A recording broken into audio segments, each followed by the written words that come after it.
warahmatullahi wabarakatuh. Salam sejahtera buat kita semuanya. Tetap negatif kan ya? Alhamdulillah. Insyaallah. Kabarnya negatif kan? Bukan positif.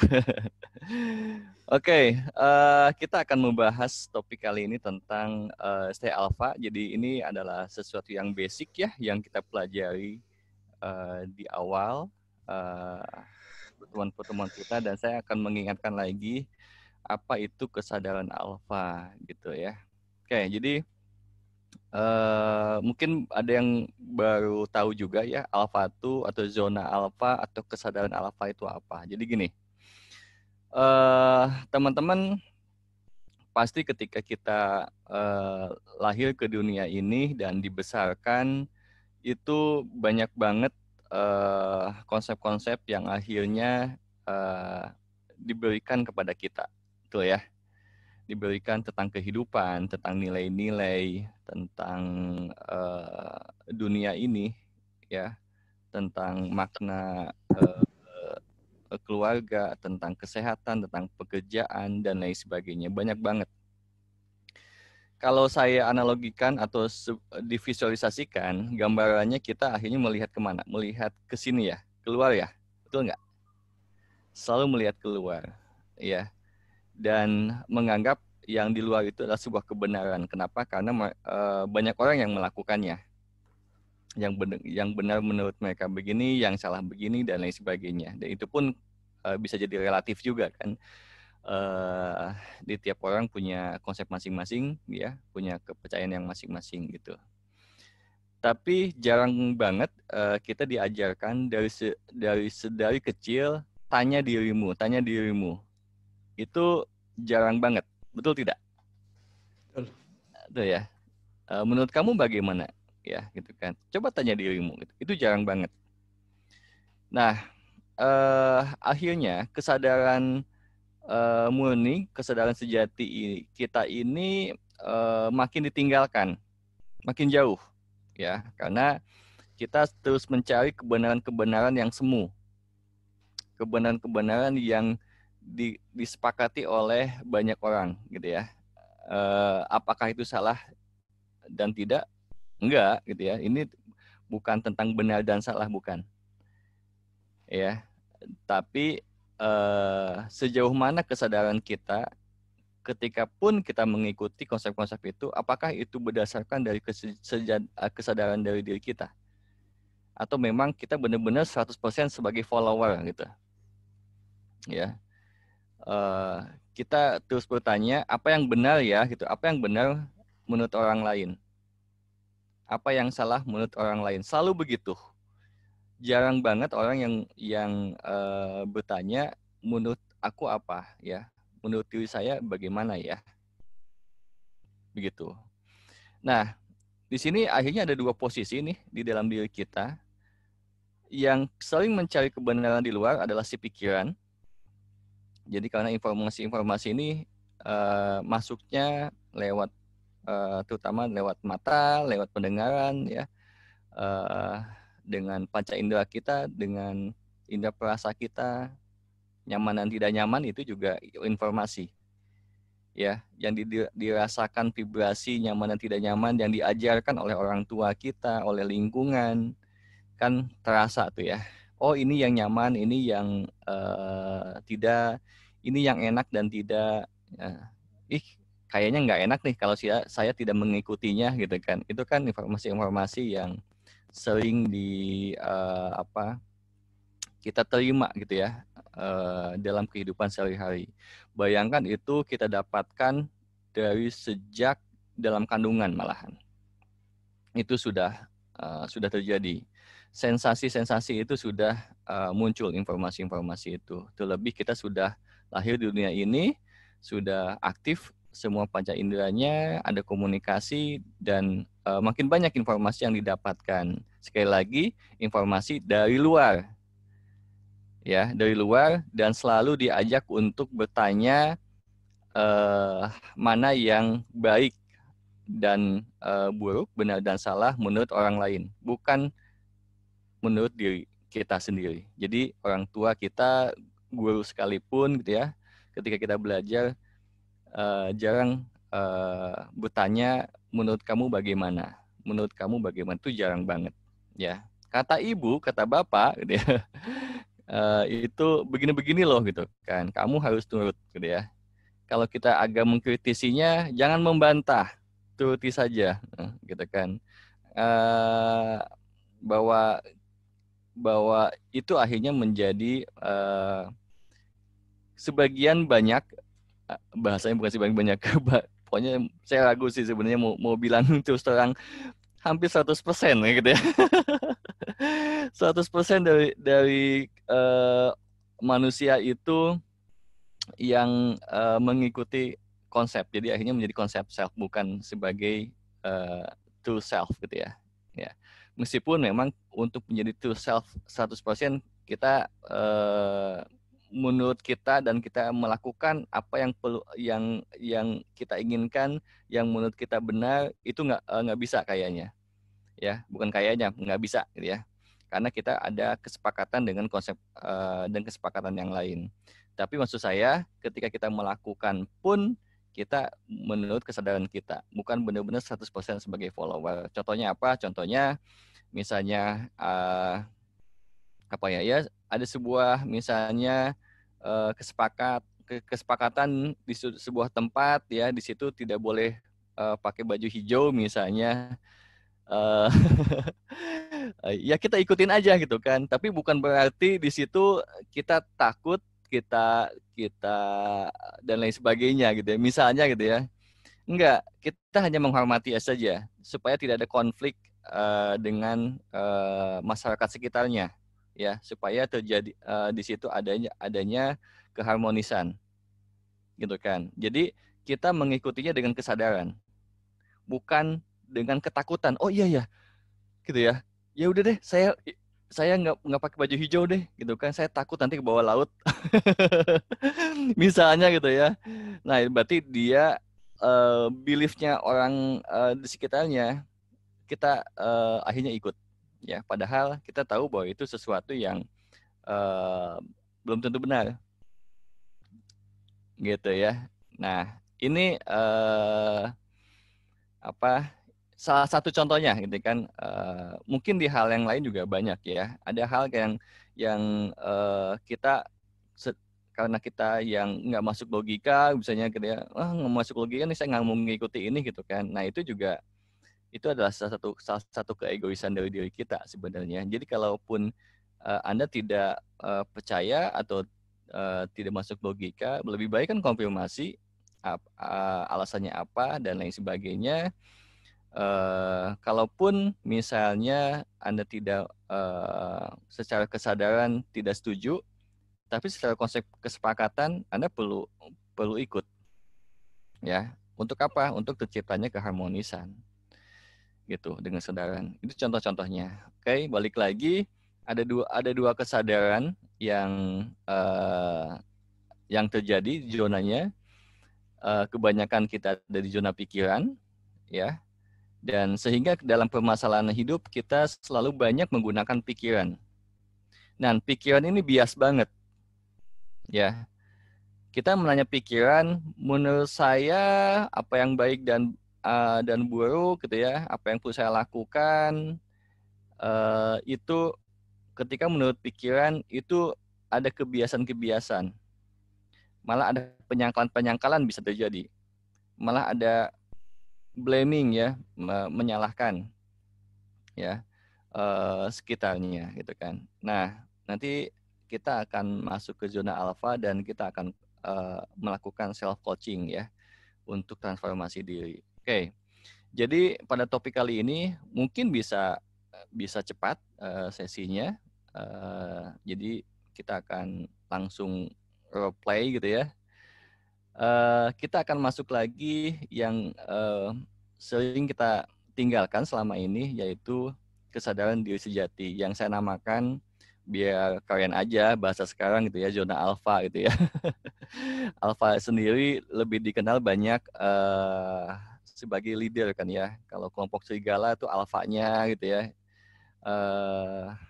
Nah itu bisa memimpin dirinya sendiri, karena diri sejati itu mampu memimpin dirinya sendiri gitu ya. Itu salah satu filosofi alfa gitu. Nah, alfa sendiri filosofinya adalah ketiadaan. Ketiadaan apa? Ketiadaan keakuan, keegoisan. Ya, jadi dulu kan kita sering alfa juga. Oh enggak, Deng. Mungkin saya. Bolos misalnya alfa gitu kan keakuannya nggak hadir gitu ya di situ. Nah, di sini di dalam hal ini penting juga. Jadi kenapa nggak hadir keakuannya? Karena kalau kita menyelesaikan sebuah persoalan dalam diri kita masih muncul keakuannya, apa yang terjadi? Tadi yang saya bilang, bisa blaming, bisa excuse, bisa melakukan pembenaran-pembenaran, ya, bisa ignorance juga, itu kan, dan lain sebagainya. Gitu ya teman-teman ya. Ya, misalnya apa ya? Misalnya, ya saya tahu sih, ini kejadiannya seperti ini yang menimpa diri saya, tapi, nah itu udah pikiran yang muncul, ya, kayak gitu contohnya. Ketika itu terjadi, nggak berubah-berubah. Ininya sih gitu kan, saya udah berubah, tapi yang di sebelah saya gitu kan atau di sekitar saya belum berubah. Mereka tidak mendukung saya gitu kan, sehingga saya nggak berubah-berubah misalnya gitu kan. Ketika Anda masih begitu, Anda masih transaksional. Transaksional itu ada di mana? Di pikiran, ya, karena eh, bahwa transaksional itu masuknya di pikiran, ya. Sedangkan di zona alfa tidak, dia the truth, dia kebenaran. Oke, oke, langsung kita aktifkan lagi. Saya akan izinkan saya bawa lagi ke zona alfa teman-teman semuanya, ya. Eh, Tidak ada cara, jadi jangan tanya cara, ya. Caranya gimana? Anda hanya perlu mengizinkan saja masuk dan ke dalam diri Anda sejatinya. Anda hanya perlu mengizinkan dan merasakannya saja. Dan tidak perlu menganalisa, tidak perlu bertanya apa-apa nanti, ya. Anda di sesi sekarang hanya merasakan saja. Oke, kita mulai. Silakan pejamkan matanya.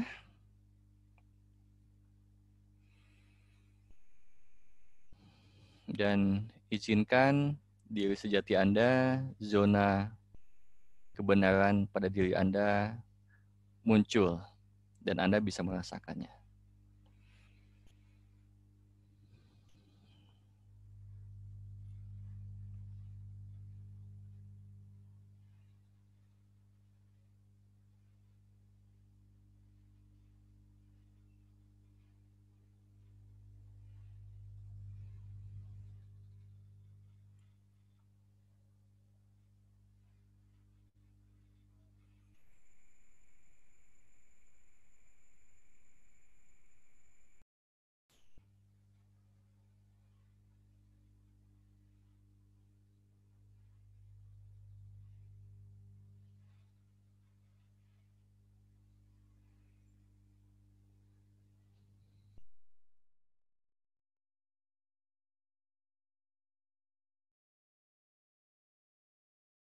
Ya, cukup.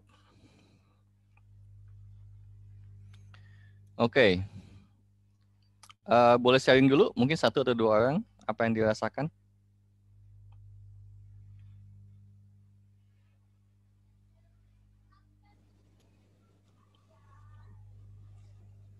Halo Kang. Ya, oh Pak Eka ya? Iya. Oke, Pak Eka. Gimana Pak Eka? Yang dirasakan apa?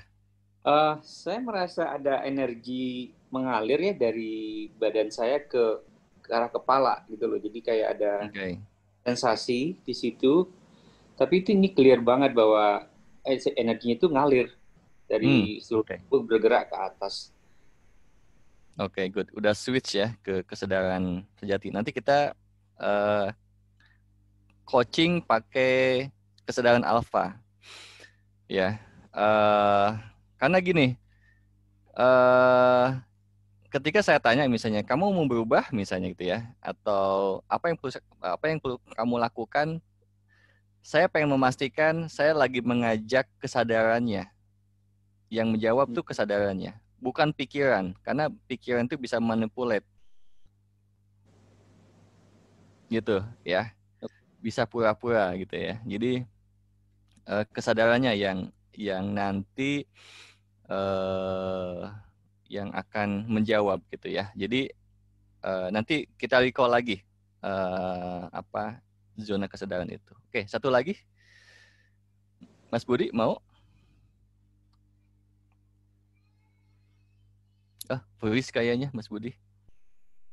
Halo Mas Budi. Oh, Ya agak freeze tadi. Ini oke. internetnya agak. Ya. Oke. Apa Kalau yang dirasakan? kalau saya kan dari sebelum dari pagi tadi udah berusaha terkoneksi, Kang Dani. Jadi kalau saya terkoneksi bukan ke pikiran, jadi ke hati ya. Kalau saya, jadi keakuannya I'm nothing gitu loh. Jadi netral aja. Jadi itu yang saya rasakan, Kang. Oke, sip. Oke, kita mulai ya. Kita akan melakukan self coaching. Siapkan catatannya dan ballpointnya. Nanti akan saya ajukan pertanyaannya. Dan tolong yang menjawab adalah kesadaran alfanya. Oke, jadi yang kesadaran yang barusan diaktifkan itu yang menjawab. Oke. Pertanyaan pertama adalah, oke, saya buka dulu deh biar ada. Bentar ya teman-teman.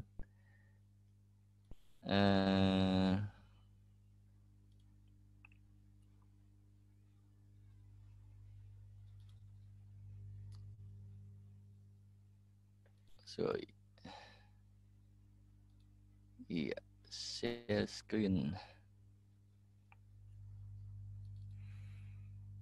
Oke, kita dari sini. Oke, apa yang terjadi pada saat ini? Udah itu dulu. Silakan jawab. Apa yang terjadi pada Anda saat ini?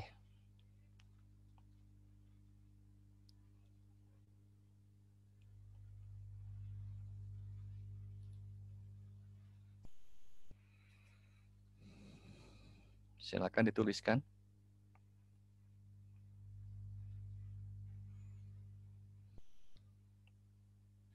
Apa yang terjadi pada Anda saat ini?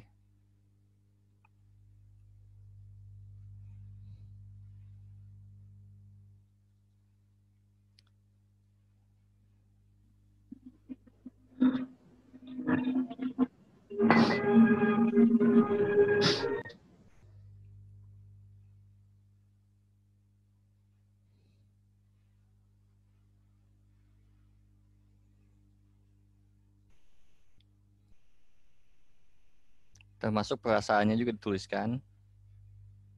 Jika ada perasaan, pasti punya perasaan kan? Oke, apa yang terjadi pada saat ini? Apa yang pop up di pikiran Anda, gitu ya? Jadi kesadaran sejatinya itu mengamati apa yang terjadi pada diri kita, apa yang terjadi di pikiran kita dan perasaan kita. Jadi ada kesadaran yang mengamati. Nah, dia nulis tuh kayak apa ya? Kayak observer. Oke, jadi ya ada istilah observer saya munculkan lagi ya. Jadi alpha itu observer. Sudah ya? Oke. Yang kedua, apa yang menyebabkan keadaan saat ini? Tidak boleh blaming, tidak boleh excuse, tidak boleh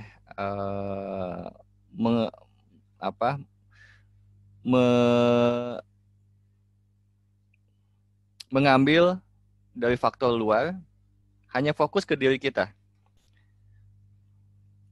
Apa yang menyebabkan saat ini? Ya kalau Anda saat ini sedang bahagia, ya apa yang menyebabkan keadaan saat ini?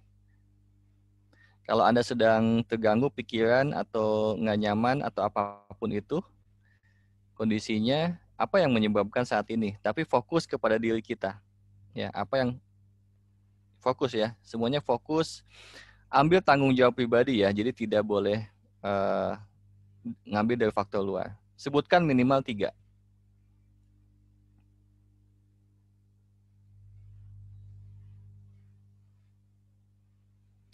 Jika sudah, tolong kasih jempol.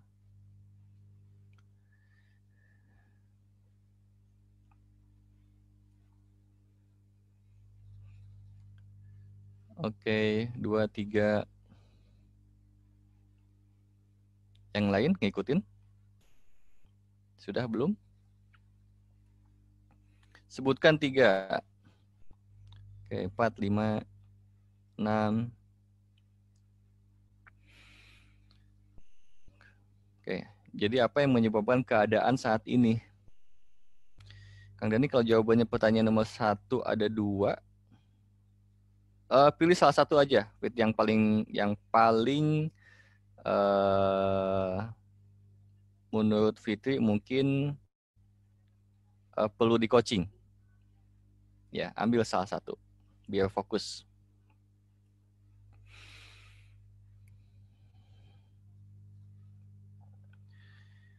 Oke, kita lanjut ke 3. Oke, perhatikan pertanyaannya. Apa pandangan kesadaran diri sejati Anda akan hal ini? Tadi kan udah apa yang terjadi pada saat ini, ya. Terus apa yang menyebabkan keadaan saat ini? Nah, yang barusan tuh apa sih pandangannya menurut kesadaran sejati?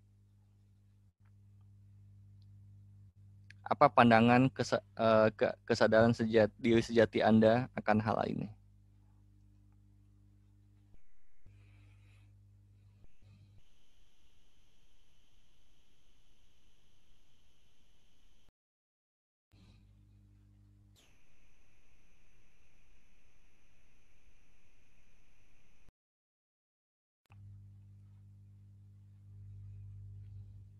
Kalau sudah, kasih jempol.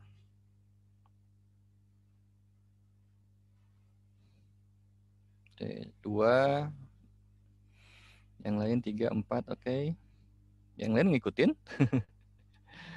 Oke, 4, 5, 6, 7, 8.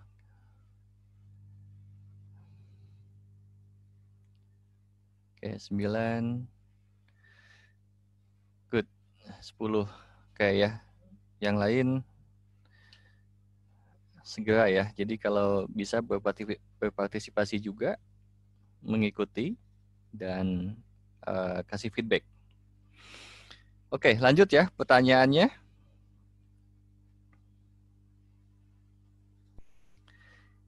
Keempat, hikmah apa? Ya, hikmah apa yang bisa diambil pembelajarannya dari hal ini? Hikmah apa yang bisa diambil pembelajarannya dari hal ini?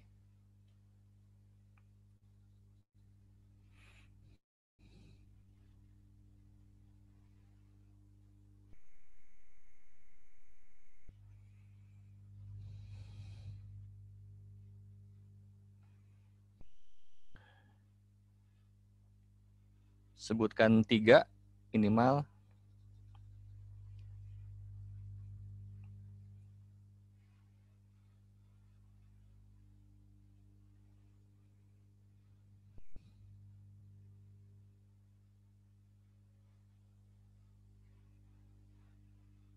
Kalau sudah, kasih jempol.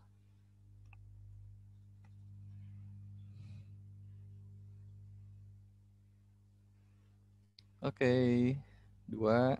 Yang lain?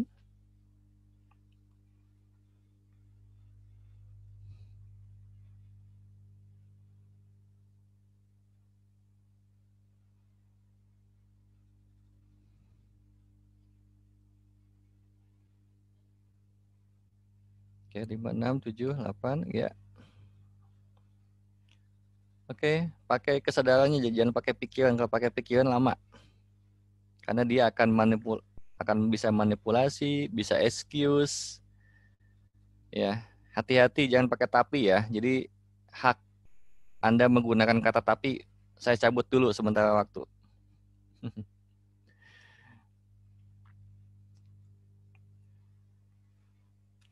Oke, good. Kita lanjut. Kelima, apa yang perlu Anda tingkatkan pada diri Anda saat ini? Apa yang perlu Anda tingkatkan pada diri Anda? Sebutkan minimal 3.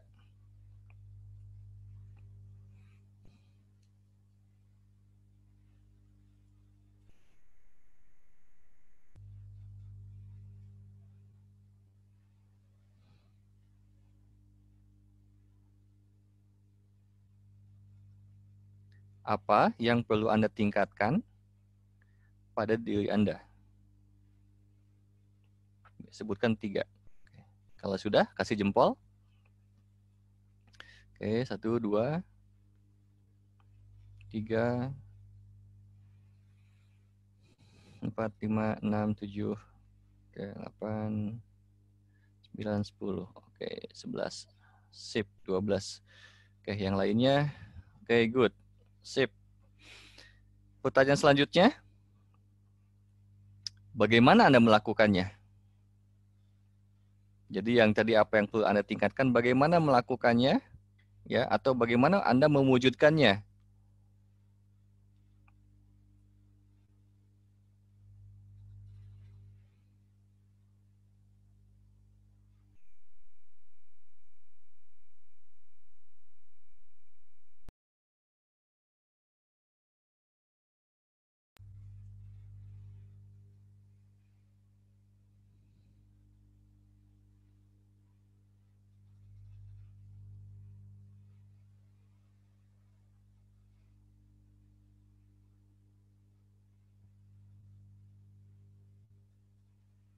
Oke, jika sudah, kasih jempol lagi.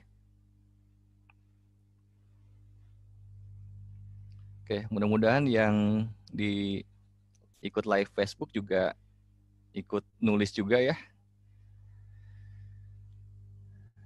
Ikut melakukan ini, kita lagi melakukan alpha self coaching. Ya, jadi dengan kesadaran alpha kita akan melakukan self coaching sehingga Anda bisa self coaching sendiri dah minimal ya dalam kehidupan sehari-hari. Oke, good. Kita lanjut ya. Sekarang pertanyaan ke-7, kapan dan di mana Anda akan melakukannya? Atau mewujudkannya? Kapan dan di mana Anda akan melakukannya?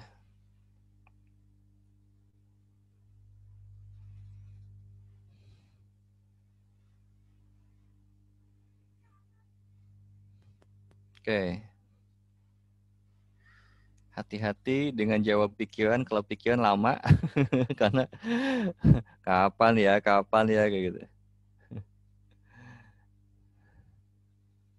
Oke, 5 jempol. Yang lainnya